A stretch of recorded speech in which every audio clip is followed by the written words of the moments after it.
Good afternoon, ladies and gentlemen, and welcome to the Rotating Machines Sections webinar. Today, we will be discussing maximum power point tracking of wound rotor wind generators. Before we start, a few webinar considerations. Attendees are reminded to ensure the volume is turned up on their device. Ensure you have a stable internet connection. This will ensure the streaming and audio will run smoothly. Attendees can ask questions via the questions panel located within the GoToWebinar control panel, and by default, this control panel is located on the right-hand side of your screen. The chat function is reserved for webinar organizers and panelists to communicate with attendees. Attendees will not be able to chat with each other, however, are encouraged to ask questions. A recording of this webinar will be made available on the SAIEE TV channel on YouTube. You will find the link in the chat box. Please click on it and register. It is free, but this recording of this webinar will be under the Rotating Machines playlist. A certificate of attendance will be issued a few weeks after this webinar once we have received the CPD validation from EXA. I'd like to introduce you to our host today is Amesh Singh, who is the Vice Chairman of the Rotating Machines Section. He has spent the last 17 years in the power generation field and completed a PhD at the University of Witwatersrand.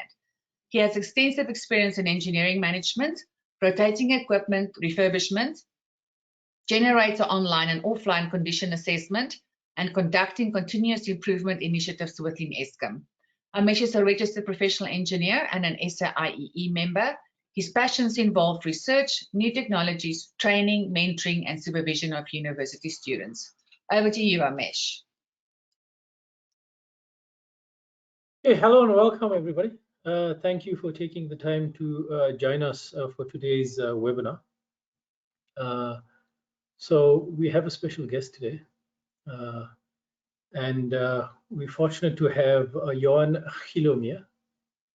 And Johan obtained his BEng degree in electrical and electronic engineering at Stellenbosch University in 2021. He is currently a master's student focusing on the decarbonization of the public transport industry in sub-Saharan Africa by providing batteries as a service. So I hope that everyone is safe and is able to react appropriately wherever you are if an emergency situation arises. So Johan is actually the recipient of the prize for Best Rotating Machines paper at the SAIEE 2022 conference. And this is for the very topic that's being presented today. I'm sure that we are going to benefit greatly from the knowledge that will be shared. Feel free to ask questions and share your experiences in this regard. There will also be a recording of the session that will be made available to everyone via the RMS YouTube channel. So without further delay, let's get started. Over to you, Johan. Thank you.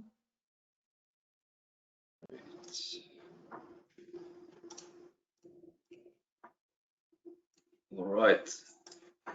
Let me just make sure that works. Perfect. Right. Good afternoon, ladies and gentlemen. Thank you for the introduction, Amesh. Before I get started, I just want to tell you a bit about my student career thus far and where this project fits in. So at the moment, as Amesh said, I'm a first year master student in engineering, and the umbrella term of working on is decarbonization as a whole of the public transport industry, specifically in sub-Saharan Africa, on the notorious minibus taxi. However, this article I will be presenting today was based on my final year project, which I'm seeing I've got a slow connection. Is everything fine on your side with the connection, or should I turn my webcam off?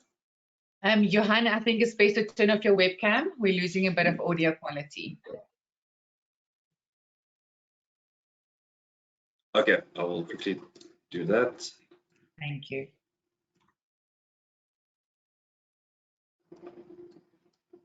Right, so the use of DC grids offers several advantages in the interfacing of renewable energy sources, energy storage systems, and electrical loads. Traditionally, in DC connected wind energy systems, permanent magnet wind generators are proposed. These systems are DC connected by the means of active rectifiers, diode rectifiers in series with DC to DC converters, or simply only a diode rectifier. Recently though, wound rotor synchronous generators have also received some attention in investigations. In these rotor systems, 4 variable speed systems are proposed. Most commonly, systems A and B are used. System A can be controlled at maximum torque per ampere, resulting in a lighter in-mass generator. But the system is somewhat limited if the DC grid voltage is low, in which case a full rated DC to DC converter would be needed. System B has a simpler converter system and can be connected to a variable DC grid, which makes it a lot more attractive. In addition, it might also need an LC filter in most scenarios. Systems C and D are the focus of this investigation, with the only difference being a small DC to DC converter in System D, which allows for the field current on the rotor of the generator to be controlled. Both systems are directly connected to the DC grid via a diode rectifier, eliminating the need for a full rated power converter. Just as a side note, I will be referring to a wound rotor synchronous generator simply as the generator from here on, unless stated otherwise. So to understand why a changing field current is needed for maximum power point tracking, the power characteristics of a wind turbine needs to be investigated. The power that a wind turbine delivers is characterized as a function of the turbine rotor speed. For a given wind speed, an optimal turbine speed for maximum turbine power is known, as shown by these blue dots. Rated turbine power of 1 per unit is delivered at a turbine speed of 3.2 per unit and at a wind speed of 12 meters per second. The cut-in speed of the turbine is defined as 1 per unit, which is at a wind speed of 3 meters per second. If we take the maximum power points for each wind speed, we can define a maximum power function. The maximum power point tracking curve as a function of turbine speed in per unit is characterized by this equation. For a system with a constant field current, previously referred to as System C, the following turbine power curve is found. This is the simplest way of connecting a generator to the DC grid, but the fixed and thus uncontrolled field current on the rotor results in poor matching of the maximum power curve. A changing field current is thus investigated to better match the maximum power curve. In this section, we consider the per unit description of the two systems C and D.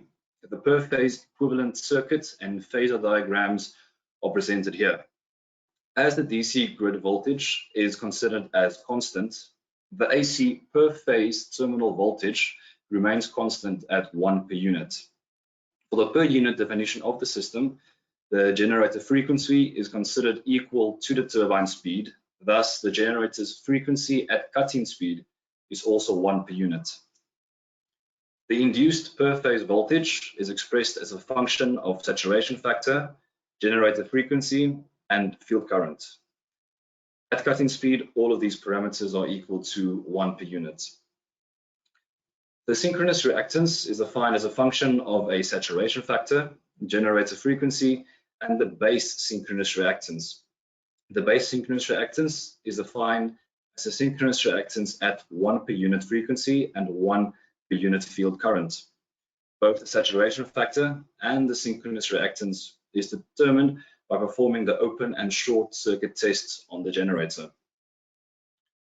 The base synchronous reactance is simply found by performing the short circuit test at 1 per unit field current and using the equation shown here.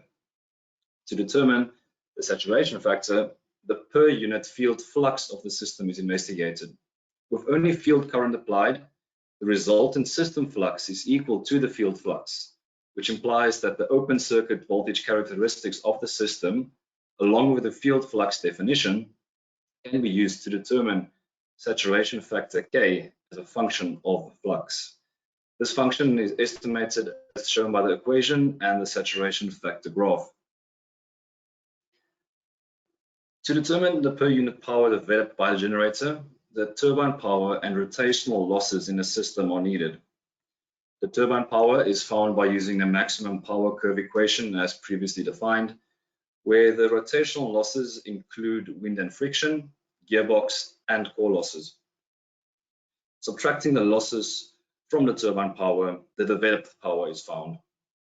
From the circuit diagram, with the phase current in phase with the terminal voltage, the per unit developed power is also expressed by this equation.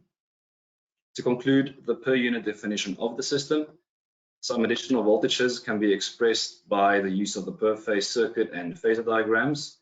Again, with the stator current in phase with the terminal voltage, the stator and induced voltage can be expressed with these equations and will be used in further calculation of the system.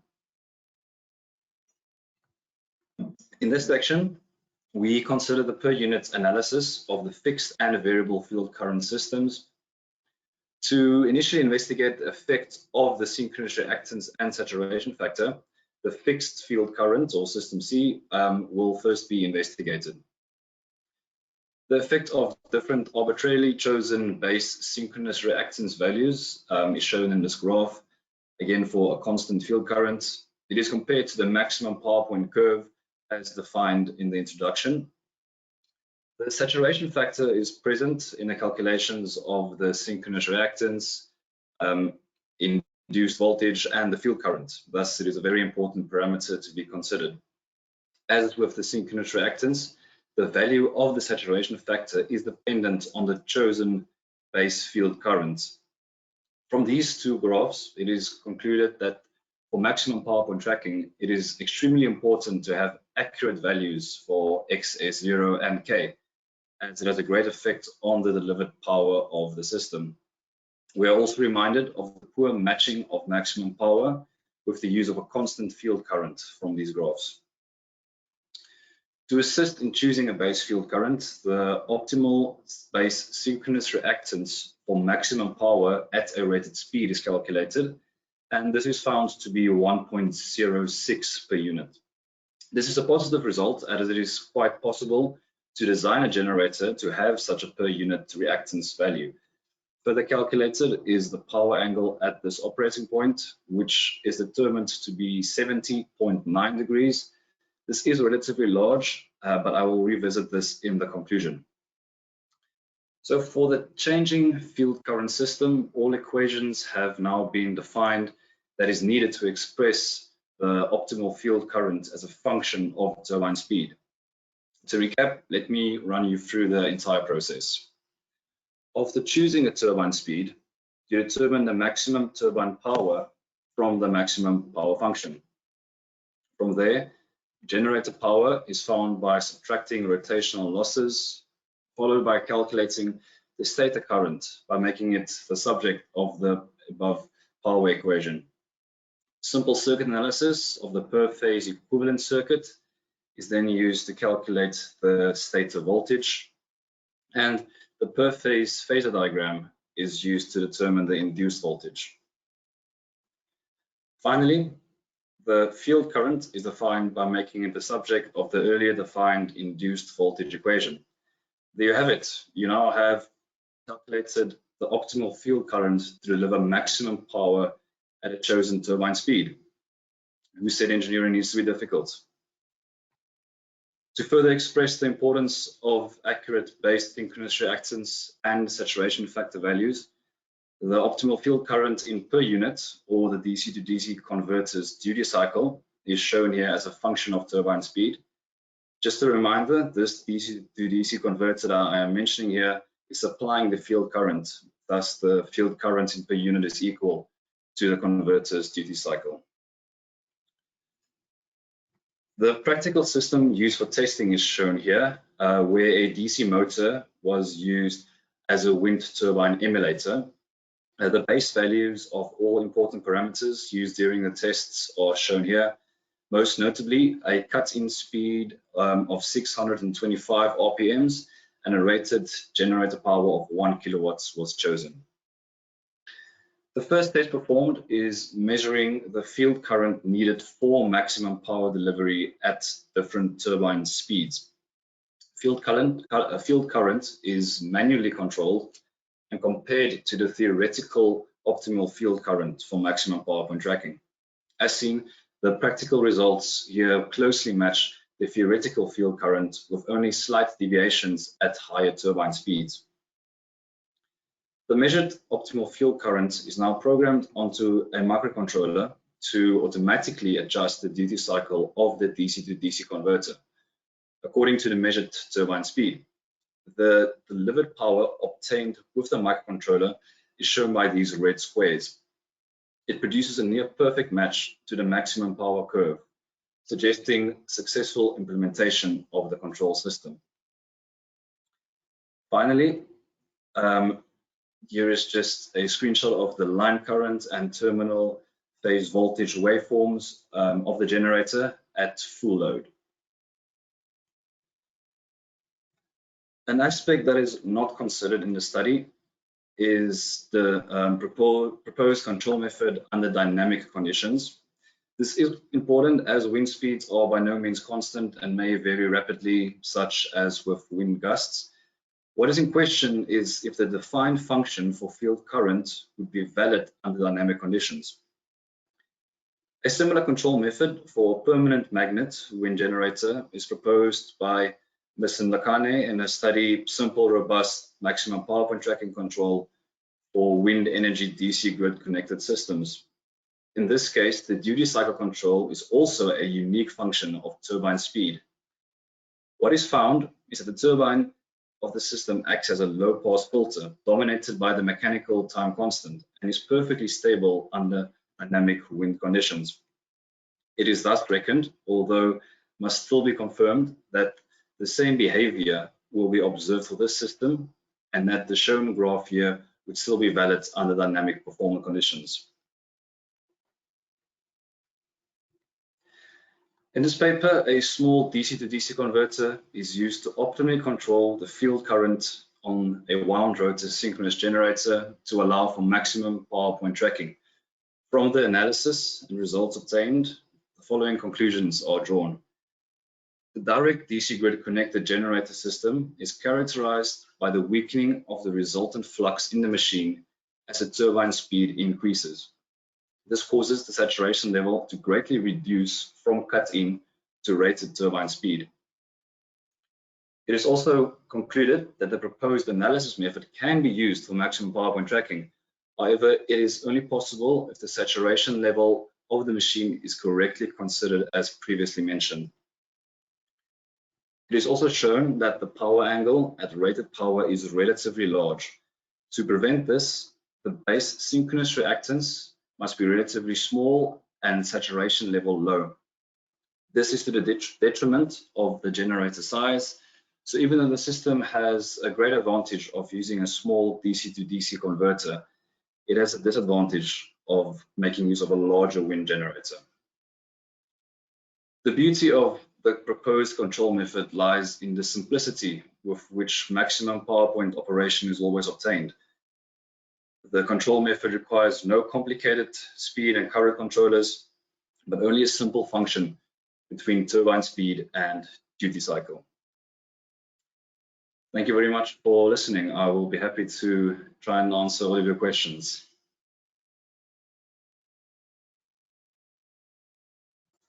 Thank you very much, Johan. I don't see any questions in the question box. I'm assuming that our attendees are actually thinking about this. So Johan, I'll take the first go at a question. So could you give me some background of the software and microcontroller that you integrated into your system, please? Sure. So the software part starts at the measuring of the speed on the rotor. So there's I use this speed sensor which captures the speed of the rotor and outputs it as an analog signal between or with an amplitude of 5 volts, so between -5 and positive 5 volts. I made use of an Arduino Uno to measure this, and as Arduino Uno can only measure inputs of 0 to positive 5 volts. A voltage division and step up circuit was built to have the voltage within that range. And thereafter, I designed an ADC or ACD, analog to digital converter, to have the speed calculated from the input voltage level. And once I have that speed, I used a lookup table to which corresponds to the optimal duty cycle. Now, a lookup table is not as optimal as you would want an equation, but it was found that using a lookup table is a lot more accurate than using a general equation, as you can have the precise duty cycle being put out.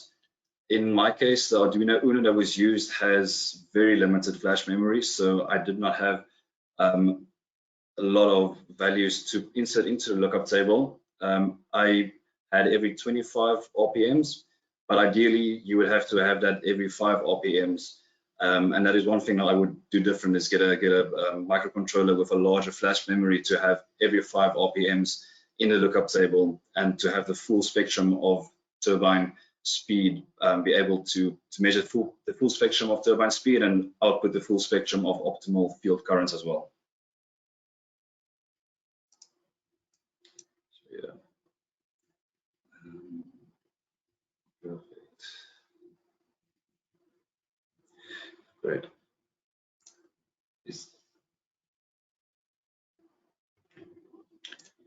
I'm not sure if I can see the chat. I'm actually going to tell me if there are any further questions that came in recently. Thanks for finishing that up, Jan. There aren't any other questions. Maybe I could invite any of my colleagues who are on the panel. Do they have any questions?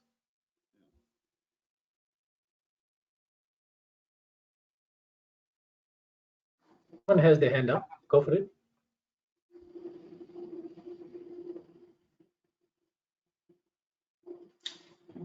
Yes, Chair. There is a question from Tino. This is very informative and well presented, especially the fact that the study went on to a particular implement. Great, thank you very much. I appreciate the comments. Thanks, Johan. I couldn't see that on my screen. It was very much squashed. So thanks. That's fine for me. Okay, great. Ramesh, maybe I could ask a question. It's yeah. Thanks, Johan, for your presentation. Probably preempting your research a bit, and yeah, just to clarify. So you this is intended for fixed speed application. Not fixed speed necessarily, but fixed DC grid operation, yes. The speed, as I said, can vary according to the power curve that I initially shown, but just for rapid change in wind speeds, such as with gusts, the system would not yet be optimal. But as for reference in the other study, it suggests that it would still work perfectly. Okay, and maybe just to follow on that question, you mentioned that you haven't looked yet at the the dynamic performance of yes. the estimating the field current, right? So yes. maybe just to ask, and perhaps you might have thought about it. Do you think that this, the way you're estimating your field current according to the wind speed, would that work in a dynamic setting? Sort of being able to update on the fly. Yes, I believe that also. Sorry, carry on. Oh, right. So I believe that. Yeah, I'm just saying. Yeah. Okay, great. Sorry. That comes down to how quickly the speed sensor as well as the microcontroller can adopt to the wind speed or to the turbine speed. As I said, for this particular system, the equipment used in the practical tests were not as optimal, and there was a bit of noise. That is also why I had to only look at every 25 RPMs. But if you have a speed sensor and a microcontroller that can update in a very short amount of time, then it should be able to work. And as I said, the whole system acts as a low pass filter as well, so some of the noise would also be filtered out. And as soon as the wind gusts fade away, I guess, then the system would still operate as before.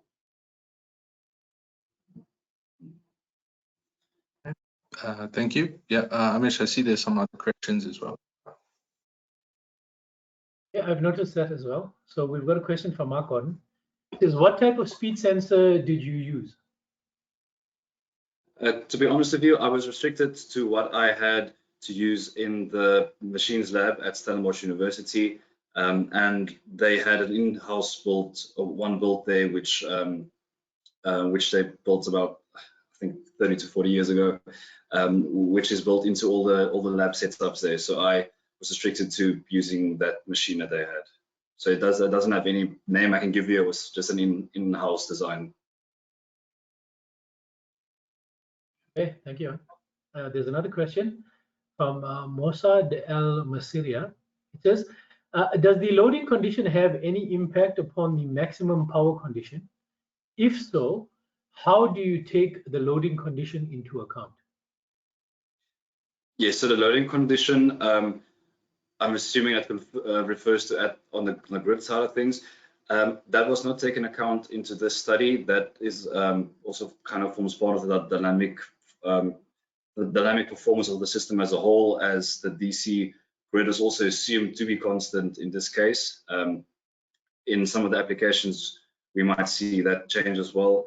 So there definitely needs, if this wants to be implemented on a larger scale, a system looking at the load would be needed, but for this study that was not considered and considered outside the scope. Thank you. I don't see any further questions. Does anyone else want to mention anything or type something out very quickly?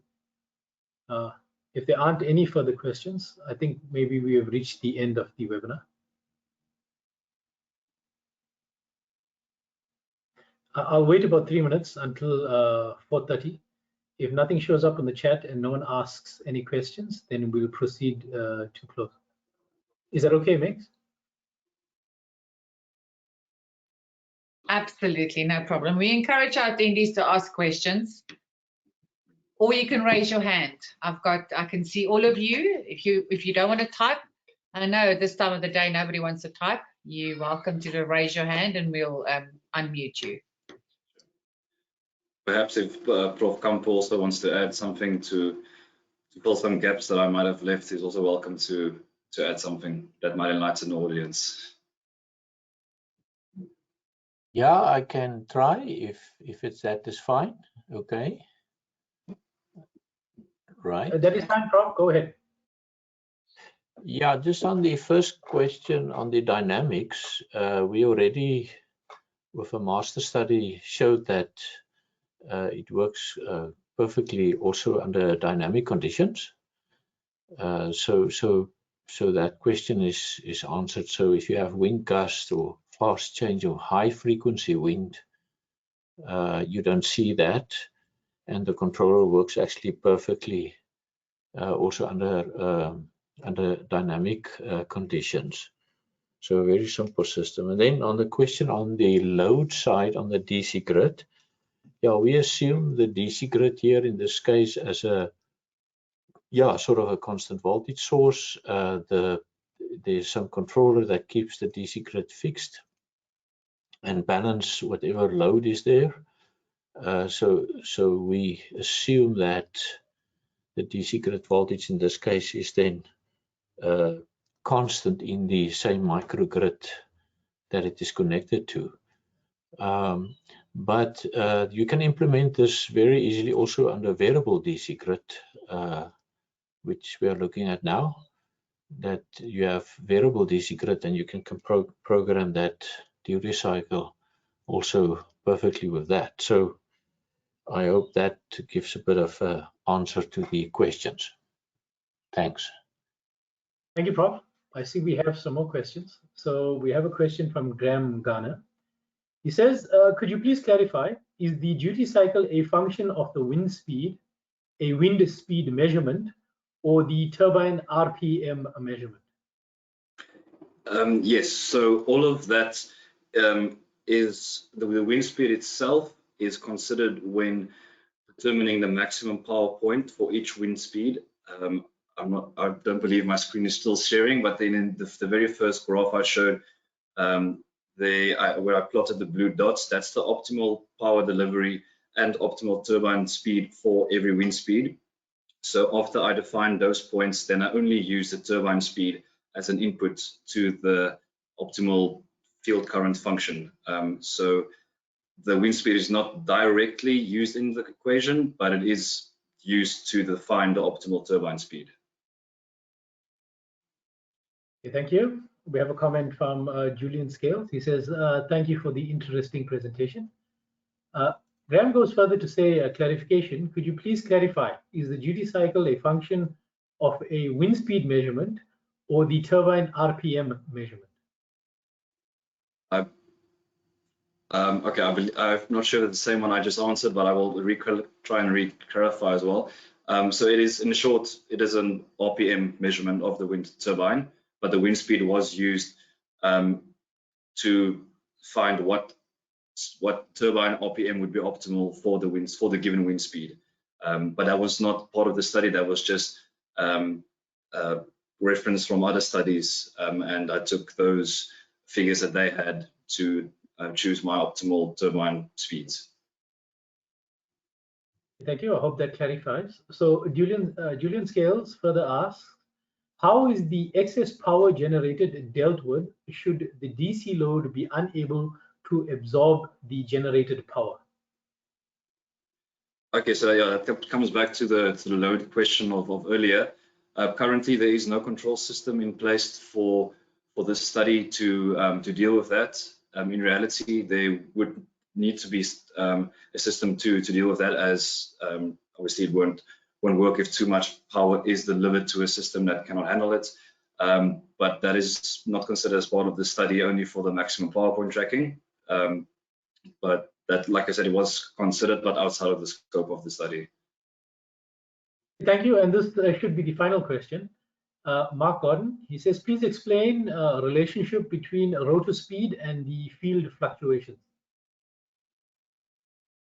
Okay, well, that comes down to pretty much the entire focus of the study, in which the speed of the rotor is used to determine what the optimal turbine power would be for that speed, and then from that power we use our per phase equivalent circuit and phasor diagrams, as well as our definition of the saturation factor, to calculate it back from the, I will say, the output side back to what the input of the field current on the duty cycle or on the rotor would be. So that's, yeah, the question is pretty much the entire process that is encapsulated by this study. Perhaps if you have a more specific question, I can try and answer that better. But I guess that's the whole package as a whole, what this paper is about.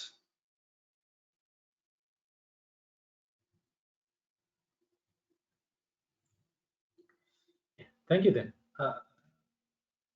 Okay, Mark Gordon's happy. He says, thank you, noted. So okay, I think we have reached the end of the webinar. So I would like to thank you again, Johan, for answering all of those questions and for the great presentation. We wish you the best for your further studies, and we hope to have you again to give us a webinar, hopefully the next time in person. So thank you very much. Yeah, that would be great. It was a pleasure to have you with us. I would also like to thank Joanne and Minx for administrating the webinar. So this concludes the webinar. Thank you all for attending. We hope that you have learned from and enjoyed this presentation. Thank you very much.